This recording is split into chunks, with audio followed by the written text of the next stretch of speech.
relihiyosong pamilya ang imong sakop ko na paila sa imong kaugalingon nga pinakasuod? Yeah. Oh. I belong to Iglesia Filipina Independiente or IFI. Ay, nasumpay ang Giisip nimo ang imong kaugalingon nga masaligon sa relihiyosong mga pagtulunan? By praying every day. That's it. Praying every day. Unsa ka kasubsob nga modangop ka sa imong relihiyon aron matabangan ka sa pagsagubang sa mga problema sa imong kinabuhi? Go. Every time that I have problem that I encounter and I always pray to God. Sa unsang paagi mahimong mas disiplinado nga Kristiyano o membro sa iyong relihiyon? By attending to church and every event. That's it. Unsa ang ngalan sa imong dapit sa pagsimba karon? Iglesia Filipina Independiente. IFI. Hoy, kay asa man to dapit? Ay. As una kasusan. Ito yun, Iglesia Filipina. Ay. Balik og pangutana mo. 1, 2, 3, go. Unsa ang ngalan sa imong dapit sa pagsimba karon? In Kasusan Parish, Iglesia Filipina Independiente or IFI. Go. Unsa gali ay Oh. unsa ang ngalan sa imong dapit sa pagsimba karon? Kasusan Parish, Iglesia Filipina Independiente or IFI. Unsa nakadugay so kay nga nakaduaw ka sa imong dapit sa pagsimba karon? Since birth. Thank you. Go. Unsa kalayo ang imong lugar sa pagsimba karon gikan sa imong balay padong simbahan? I guess it's 3.5. 3.5? 5 kilometers. Ay, 5 kilometers? Go. Unsa kalayo ang imong lugar sa pagsimba karon gikan sa imong balay padong simbahan? 3.5 kilometers. Okay. Ikaw ba o ang imong pamilya nakaamot na ba og kwarta sa imong dapit sa pagsimba? Yeah, by how you can call that in Filipino, halad. Unsa ka kasubsob ang imong pag-ampo nga magdinasala?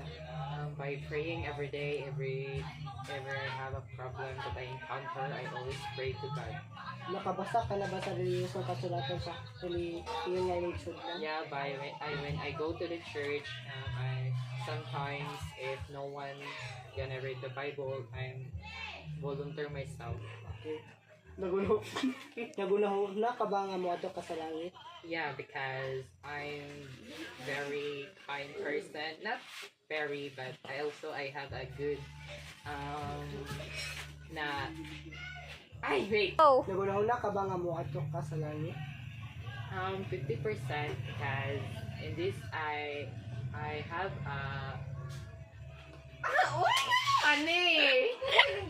Go. Ay na, sorry. Imong question. Again. 1, 2, 3, go. Nagunaho na ka ba nga moadto ka sa langit? 50-50 because we both all know that no one perfect in this world, so that's why I don't think so that makasulod ba gyud ko sa langit, and that's all. Miss Magdalena siya nga grade 11 yung student magpuno, and then karon nakoy i-interview nimo about sa religion affiliation. So unang pangutana is unsang relihiyosong pamilya ang imong sakop o nagpaila sa imong kaugalingon nga pinakasuod? Belong to Assembly of the Firstborn, a born-again Christian. Kadawate, giisip pa rin mo ang imong kaugalingon nga masalibon sa imong relihiyosong mga pagtulunan? Actually, I'm not trusting in religion, but I'm trusting to Jesus. Unsa ka kasubsob nga moganot ka sa imong relihiyon aron matabangan ka sa pagsubang sa mga problema sa imong kinabuhi? Actually, I'm not going to religion. If ever I meet different kinds of problems in my life, I pray to God, I trust God for whatever problems I have, because Jesus will be the one to help me to sustain me, to comfort me for all my problems in my life.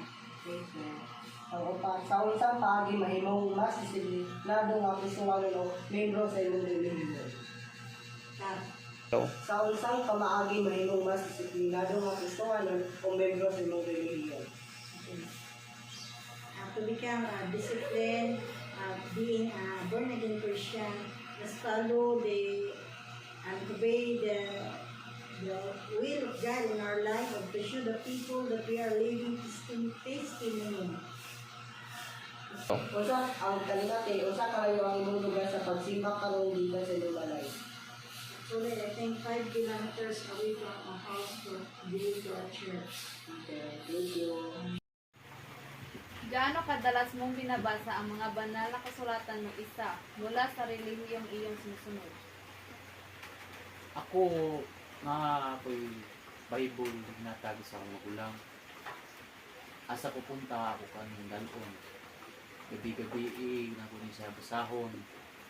Kay siya man akong saligan makatabang sa ako. Paano maging isang mas disiplinadong Kristiyano o miyembro ng iyong relihiyosong samahan? Isip sa Katoliko, Tagalog, magdako na tarong, o musumba o musangkit sa Ginoo.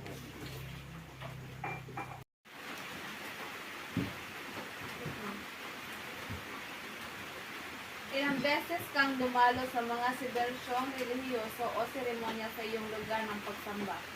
Once a week.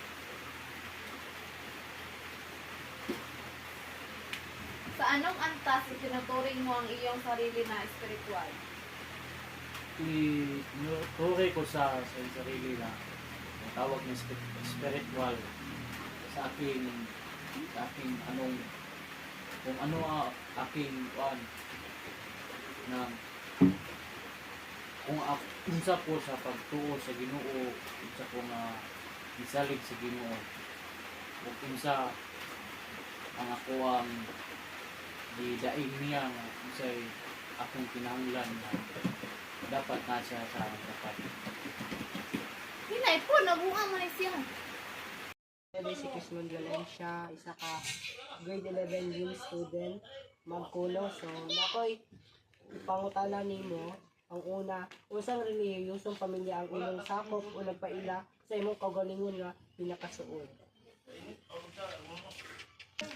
Ikaw. Giisip pa nimo ang imong kaugalingon nga masaligon sa imong relihiyosong mga pagtulunan. Ikatulo, unsa ka kasubsob nga modangot ka sa imong relihiyon aron matabangan ka sa pagsagubang sa mga problema sa imong kinabuhi. Kaupat, sa usa pa paagi mahimong mas disiplinado nga usa ka miyembro sa inyong relihiyon.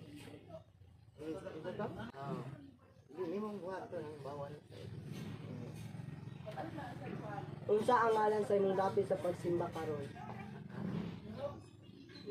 Unsa nakadugay sukad nga nakaduaw ka sa inyong dapit sa pagsimba karon?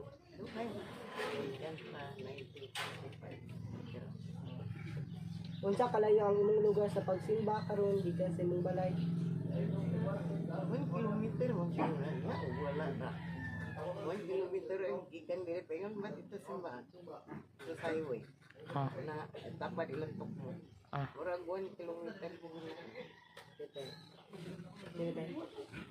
Ikaw ba o ang imong pamilya nga nakaamot na ba og parta sa imong dapit sa pagsimba?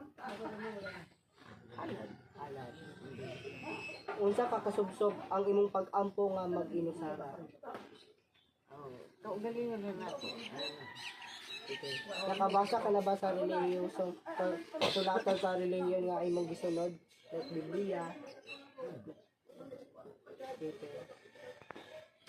Out the USA, pwede ka ma-interview related siya sa religion. Pwede. Nakoy 10 question na pwede niyo mo answeran. Yes. Alright. Number 1, what religious family do you belong to or identify yourself most to? Religion family? Christian. Do you consider yourself to be committed to your religious teachings? Yes. How often do you turn to your religion to help you deal with problems in your life? Most of the times. Ganun tayo. How to become a more disciplined Christian or a member of your religious affiliation? I think you have to read your Bible often, your scriptures, which ato ang Bible, hindi ba kay ang reading Bible sa tuwa is the way of communicating man sa atong God. Yes. What is what Aba. Common. mabata na ano? Tiya, Ha? dito kay Itzy. What is your current place of worship? Worship home? Church. How long has it been since you have been visiting your current place of worship? Just yesterday. Sunday, di ba? How far is your current place of worship from your home? Na, very doon. Neighbor. Have you or your family ever contributed monetarily to your place of worship? Isa contribution. Yes. Oh, from time to time. Dugay naman may dito.